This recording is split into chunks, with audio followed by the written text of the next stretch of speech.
Hello my dear students, ಹೇಗಿದ್ದೀರಾ ಮಕ್ಕಳೇ? Welcome to Pallavi tutorials. ಈ ಒಂದು ವಿಡಿಯೋದಲ್ಲಿ ಫಸ್ಟ್ PUC ಬಿಸ್ನೆಸ್ ಸ್ಟಡೀಸ್ಗೆ ಸಂಬಂಧಪಟ್ಟಾಗೆ 2026-27 ಆನ್ಯುವಲ್ ಎಕ್ಸಾಮಿಗೆ ಪ್ರಿಪರೇಷನ್ ನಡೆಸ್ತಾ ಇರುವಂತಹ ಸ್ಟೂಡೆಂಟ್ಸ್ಗೆ important video. Because 2026-27 revised question ಬ್ಯಾಂಕಲ್ಲಿ chapter 1 business trade and commerce ಏನಿದೆ, ಈ ಚಾಪ್ಟರ್ಗೆ ಸಂಬಂಧಪಟ್ಟಾಗೆ MCQ questions, fill in the blanks, match the following, 1 mark, 2 mark, 4 marks, 8 marks, then 2 marks, ಇದಿಷ್ಟು ಕ್ವಶನ್ಸ್ಗಳನ್ನ ಯಾವ ರೀತಿಯಾಗಿ ಕೇಳ್ತಾರೆ, ಹೇಗೆ ಕ್ವಶನ್ಸ್ಗಳು ರೈಸ್ ಆಗುತ್ತೆ, ಯಾವ್ಯಾವ ಟಾಪಿಕ್ಗಳನ್ನ ನೀವು ಕವರ್ ಮಾಡ್ಕೊಳ್ಬೇಕು ಅನ್ನೋದ್ರ ಬಗ್ಗೆ ಇದು ಸಿಂಪಲ್ ಶಾರ್ಟ್ ವಿಡಿಯೋ.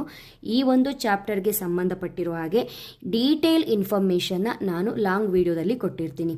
ಸದ್ಯಕ್ಕೆ ಈ ವಿಡಿಯೋದ ಮುಖಾಂತರ ನಿಮಗೆ ಇನ್ಫಾರ್ಮೇಷನ್ ಏನು ಕೊಡ್ತಾ ಇದ್ದೀನಿ ಅಂತ ಹೇಳಿದ್ರೆ, ಬಿಸ್ನೆಸ್ ಟ್ರೇಡ್ ಆ್ಯಂಡ್ ಕಾಮರ್ಸ್ ಚಾಪ್ಟರಲ್ಲಿ ನೀವು ನೋಡ್ಕೊಳ್ಳೇಬೇಕಾಗಿರುವಂತಹ MCQ ಕ್ವಶನ್ಸ್ಗಳು ಟೋಟಲ್ ಆಗಿ 8 ಕ್ವಶನ್ಸ್ ಅವರು ಮೆನ್ಷನ್ ಮಾಡಿದ್ದಾರೆ. Total questions 8.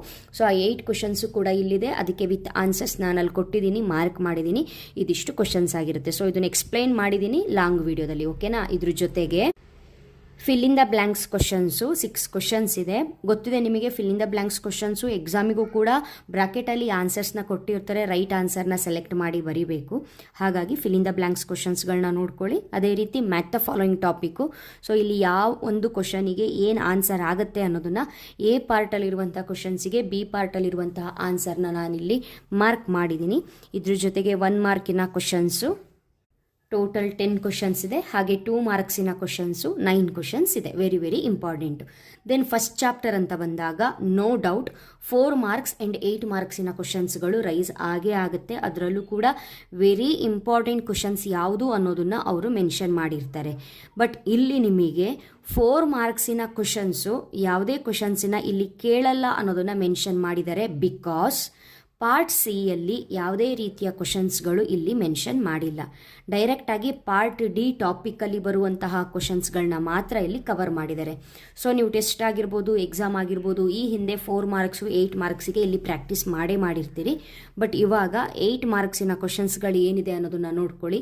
ಇದಿಷ್ಟು ಕೂಡ ನಿಮ್ಮ ಆ್ಯನ್ಯುವಲ್ ಎಕ್ಸಾಮ್ ಪಾಯಿಂಟ್ ಆಫ್ ವ್ಯೂವಿಂದ ತುಂಬಾ ಇಂಪಾರ್ಟೆಂಟು. ವಾಟ್ ಈಸ್ ಬಿಸ್ನೆಸ್, ಅದ್ರದ್ದು ಕ್ಯಾರೆಕ್ಟರಿಸ್ಟಿಕ್ಸ್ ಆಗಿರಬಹುದು. ನೆಕ್ಸ್ಟು ಬಿಸ್ನೆಸ್ಸು, ಪ್ರೊಫೆಷನು, ಎಂಪ್ಲಾಯ್ಮೆಂಟಿಗೆ ಡಿಫ್ರೆನ್ಸ್ ಆಗಿರ್ಬೋದು.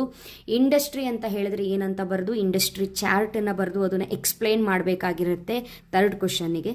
ಅದೇ ರೀತಿ next write a note on trade and auxiliary to trade ಅಂತಿದೆ. ಇದು ಆವ್ರೇಜು, ಸಾಕಷ್ಟು ಸಲ ಏನು ಕೇಳಲಿಲ್ಲ ಈ ಕ್ವಶನ್ನ. Next objectives of business, business risk ಮತ್ತು ಕಾಸಸ್ಸು. ಅದೇ ರೀತಿ ಒಂದು ಬಿಸ್ನೆಸ್ಸನ್ನು ಸ್ಟಾರ್ಟ್ ಮಾಡಬೇಕು ಅಂತ ಹೇಳಿದ್ರೆ ಏನು ಫ್ಯಾಕ್ಟರ್ಸು ಇಂಪಾರ್ಟೆಂಟ್ ಅನ್ನೋದ್ರ ಬಗ್ಗೆ.